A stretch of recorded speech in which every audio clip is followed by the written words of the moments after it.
एक पत्र दिया है।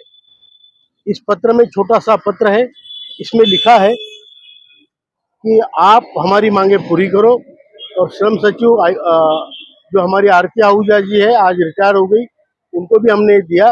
उन्होंने भी अपने आने वाले जो उनके रिप्लेसमेंट है उनको भी वो दिया है। और हमें अपेक्षा है श्रम मंत्री जी से और उनके कार्यालय से, श्रम सचिव जी से, कि इस पर वो जल्दी से जल्दी अमल करेंगे।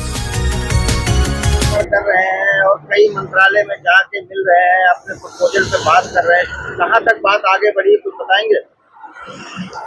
देखिए, इस बार दिल्ली में हम जब आए तो हम लोग सभी यहाँ के जितने निर्णय प्रक्रिया में जितने लोग हैं इस विषय के, उनसे मिलने की हमने कोशिश की। हम सीबीटी के सभी मेंबर्स को मिले, एक दो सांसदों को भी मिले जो महत्वपूर्ण है, डॉक्टर बाबा साहेब भामरे वगैरह। उसके अलावा हम जो हमारे सीपीएफसी के ऑफिस है, जो ईपीएफओ का ऑफिस है यहाँ भिकाजी कामा प्लेस में, वहाँ पे हम लोग मिले, सभी अधिकारियों को मिले। उसमें एडिशनल सीपीएफसी जो उनके अपराजिता जग्गी, चंद्रमौली, चक्रवर्ती जी, इन सबको हम मिले। उसके बाद हम श्रम सचिव जी को मिले, आरती आहूजा जी को मिले और भी अधिकारियों को मिले। उन्होंने कहा कि हम लोग सभी वर्कआउट कर रहे हैं, तो सभी तरफ इस विषय पे वर्कआउट तो हो रहा है और कुछ अभी तक नतीजा कुछ हमें नजर नहीं आया। और जो हमारे मंत्री जी है, आदरणीय श्रम मंत्री जी को भी हम मिलने की कोशिश में है, आज यहीं पे है। उनको हम उनके ऑफिस में भी गए थे, हम मिल नहीं पाए उनके बिजी शेड्यूल की वजह से, लेकिन फिर भी हम उनको मिलेंगे ज़रूर।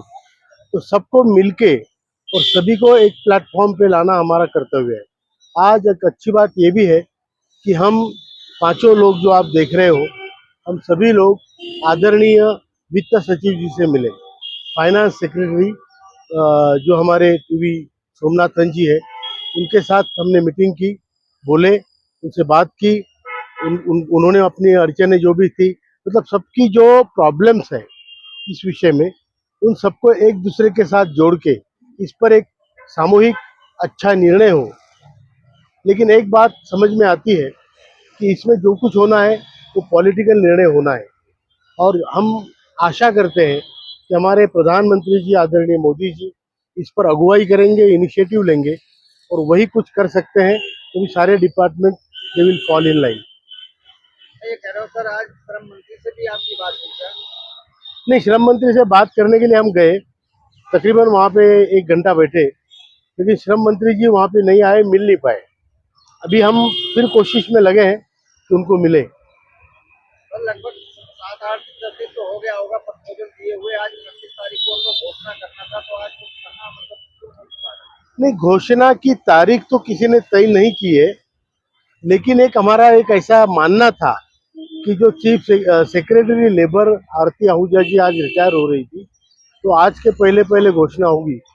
लेकिन जरूरी नहीं, घोषणा जो हमारा अंदाजा है, अनुमान है, वो जो हमारा इलेक्शन का आचार संहिता लगेगी उसके पहले पहले हमारी घोषणा हो सकती है। मतलब अभी जंग चलती रहेगी, इसी तरीके से आप लोगों की मुलाकात होती रहेगी?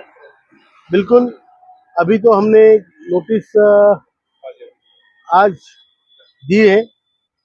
हमने कहा है कि अगर 6 तारीख तक हमारा आंदोलन, हमारा डिक्लेरेशन नहीं होता है, तो 7 तारीख से पूरे भारत में बड़ा आंदोलन खड़ा किया जाएगा।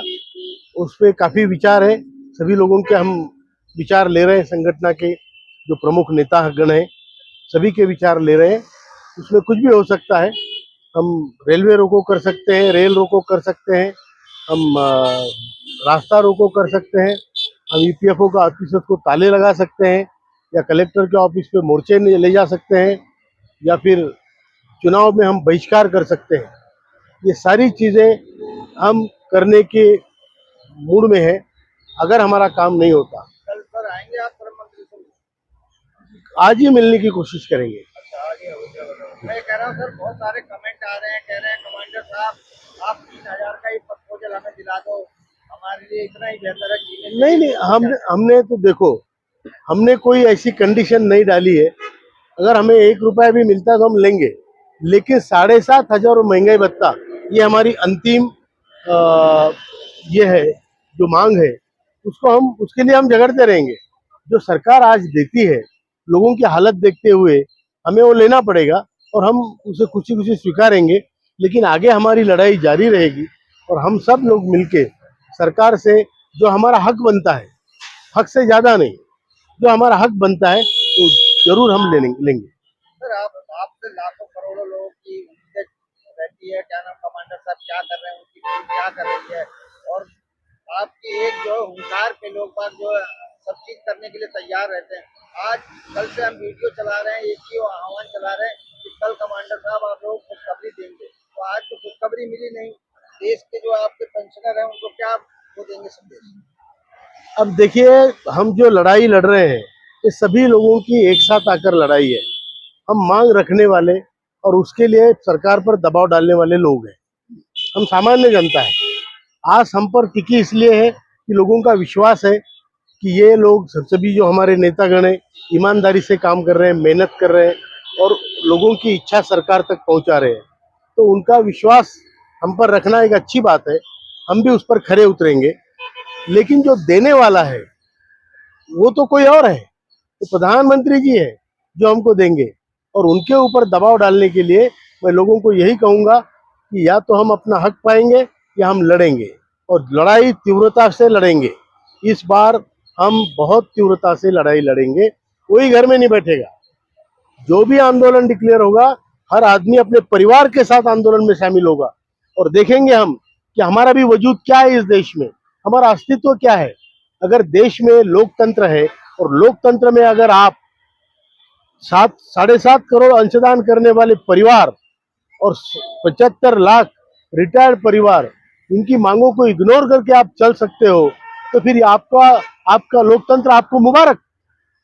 हम किस खेत की मूली है? फिर क्या किया हमने? जिंदगी भर कंट्रीब्यूशन भी किया और ये सब करने के बावजूद अगर हमारी कोई मांग मानी नहीं जाती तो हमारा नाराज होना बिल्कुल स्वाभाविक है।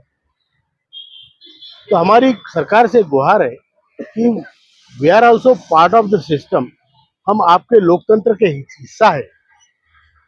We are part of this democracy and you have to look after us, and if you don't look after us then probably we'll have to look after ourselves to see that you also suffer like us। ये हमको बताना है कि भैया हमें जो करना है हमने कर दिया है। एक सामाजिक दायित्व हमने जो हमका निभाना है। ये सभी लोग जो लड़ रहे हैं, इन्होंने अपने घर से बाहर निकलकर एक बड़े परिवार को जमा कर उस परिवार का बात हमारी सरकार के पास रखी है। अब सरकार की भी कुछ जिम्मेदारी बनती है 2 कदम आगे आने की। उन्होंने 2 कदम आगे आना चाहिए और लोगों की मांग जारी जो मांग है उसको सपोर्ट करना चाहिए और पूरी करनी चाहिए।